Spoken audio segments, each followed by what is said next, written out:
hace un poco más de 25 años. El problema es que nosotros realmente como médicos o como sociedad no estamos muy enterados de este tipo de enfermedades y entonces dejamos pasar los síntomas como dolores abdominales, como dolores de extremidades, como fracturas, todo este tipo de situaciones de sangrados que normalmente puede tener el paciente. Pero sí son enfermedades que son bastante antiguas, no son nada recientes. Por ejemplo, una persona con tiempo esta enfermedad, obviamente puede ser que tenga más complicaciones a una persona que lo detecta a tiempo, ¿verdad? ¿Cuáles serían los diferentes tratamientos? Si existe alguna medicina, si se le eliminaría de una vez esta enfermedad de mi cuerpo, o simplemente yo lo que tengo que hacer es siempre estar en una revisión constante con un médico. Sí, ese es un punto muy importante porque sí hemos tenido la oportunidad de diagnosticar pacientes desde la etapa pediátrica, meses de vida, hasta pacientes de 50 años que tienen la misma enfermedad. Como esto se produce por una deficiencia de una enzima o de esa sustancia dentro del cuerpo, muchas veces la sintomatología va a depender todavía de cuánta enzima o cuánta sustancia de limpieza tenga yo dentro de mi cuerpo. Entonces puede ser que una deficiencia muy severa me vaya a dar a mis síntomas en los primeros años de vida y una deficiencia un poquito leve pues vaya a tener yo 30, 40 años de vida y no vaya a tener tanta complicación.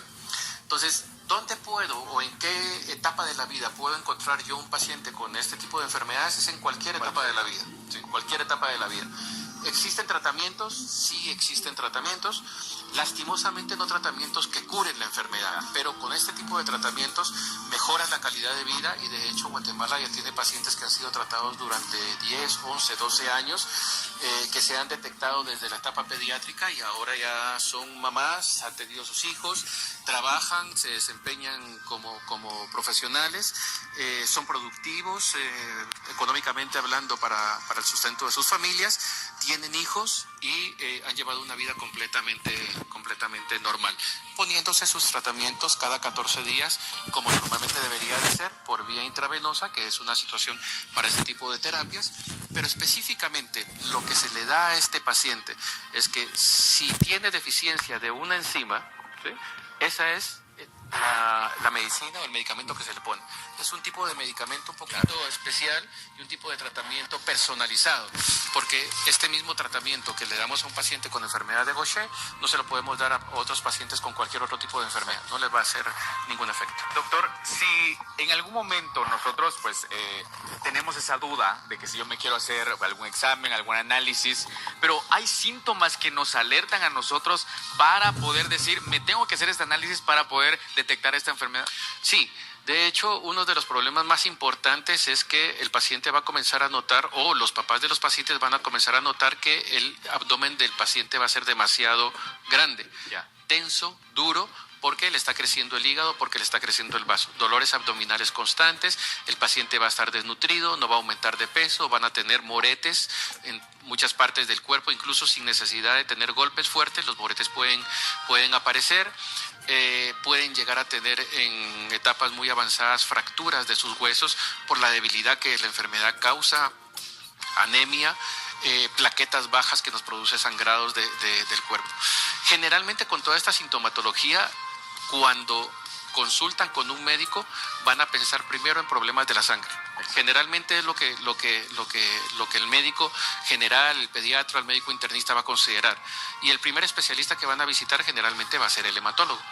Hemos estado trabajando mucho con los hematólogos, haciendo conciencia en ellos sobre la necesidad de que ellos pongan dentro de sus diagnósticos la posibilidad de que los pacientes con este tipo de enfermedades con este tipo de problemas puedan tener estas enfermedades y cómo poder llegar a tener un diagnóstico definitivo de estos pacientes. En Guatemala, ¿cómo podemos diagnosticar o a dónde podemos ir para que podamos hacer un diagnóstico certero o que podamos saber más de esta enfermedad? Bueno, en los hospitales nacionales, en la Seguridad Social y con los médicos en general, sobre todo hematólogos, hemos estado trabajando mucho la parte de darles información a ellos sobre este tipo de enfermedades.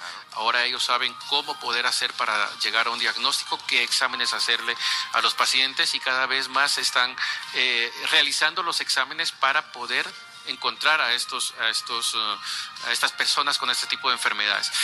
Una situación y un consejo muy frecuente que damos es que si nosotros tenemos este tipo de sintomatología y nosotros vamos con un médico y no estamos satisfechos por completo de los diagnósticos o de las evaluaciones que nos ha hecho el médico, es muy bueno poder tener una segunda o una tercera opinión, porque al final es la salud de la persona. Y como usted muy bien lo decía anteriormente, si nosotros tenemos un diagnóstico temprano, un diagnóstico oportuno y un tratamiento adecuado, pues nosotros podemos evitar muchas complicaciones que probablemente la enfermedad traiga y que son complicaciones irreversibles, ¿sí?, que más adelante no vamos a poder nosotros volver a la normalidad, aún dándole el tratamiento adecuado al paciente. Bueno, doctor, ya para finalizar, recientemente se celebró el Día Internacional de esta enfermedad de Gaucher. Pues, ¿cuál es el objetivo de este día? Sí, exactamente, el 1 de octubre se celebró el Día Internacional de los Pacientes con Enfermedad de Gaucher, y un poco es el concientizar al gremio médico y el concientizar también al público en general de poder hacer visible a los pacientes que tienen este tipo de enfermedad y la sintomatología que los pacientes pueden tener para poder considerar este tipo de enfermedad dentro del espectro de enfermedades con las que normalmente los médicos pueden estar diagnosticando. Hay algunos artículos a nivel internacional, algunos artículos científicos que les dicen ya que existen más de 6,000 pacientes alrededor del mundo con este tipo de enfermedades y muchos de ellos ya en tratamiento. Entonces, tenemos condiciones nosotros sociodemográficas muy importantes que las conversábamos para poder considerar que existe también la posibilidad bastante importante de pacientes dentro de nuestras comunidades, sobre todo en las áreas rurales del país. Bueno, doctor, qué gusto platicar con usted sobre esta información. Es una enfermedad que, como ya lo platicamos al inicio, rara, pero es importante que nosotros nos mantengamos informados, que pongamos alerta a nuestro cuerpo, que eso es importante. Exactamente, eso es un punto muy importante que usted toca, porque muchas veces pensamos nosotros que por ser una enfermedad rara, primero nunca la vamos a tener nosotros, claro, y los que nos dedicamos a ver pacientes nunca vamos a tener un paciente con una enfermedad de este tipo. Y resulta que cuando vemos en retrospectiva y escuchamos las conversaciones o las conferencias que dan los médicos con respecto a estas, han pasado probablemente por nuestras clínicas o hemos tenido el conocimiento de algún médico de un paciente que probablemente encaje con síntomas dentro de lo que estamos viendo acá y probablemente no se le hizo el diagnóstico oportuno.